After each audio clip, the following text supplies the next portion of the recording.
आजकल अहमदाबाद के रास्तों में बड़े बड़े होर्डिंग्स लगे हैं, नो जीएसटी या जीएसटी ऑन अस। ये जीएसटी का फंडा क्या है? इंडिया की हर चीज़ में जो भी बिकता है उस पर जीएसटी है, ये तो आपको पता है। लेकिन ये अगर प्रॉपर्टी की बात करेंगे तो अगर आप प्रॉपर्टी बाई करते हैं अंडर कंस्ट्रक्शन होम पे with lower rates there is a GST.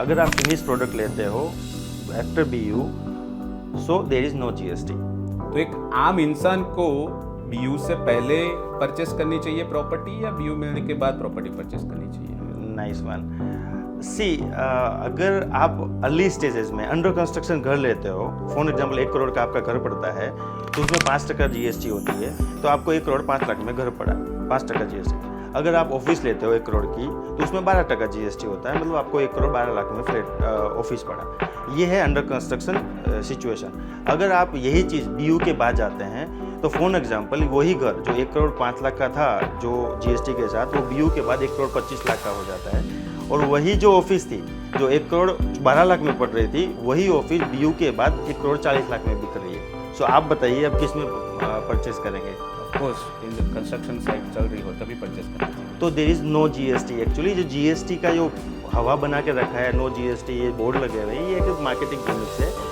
Actually वो आप बीयू के बाद लेते हैं तो आपकी ग्रोथ हो चुकी होती है, राइट? प्राइस एप्रिसिएशन हो चुका है। तो आज जितना भी इन्वेस्टर मैं जानता हूँ वो अंडर कंस्ट्रक्शन ही लेते हैं ताकि उनको बीयू के बाद वो एप्रिसिएशन ले सके।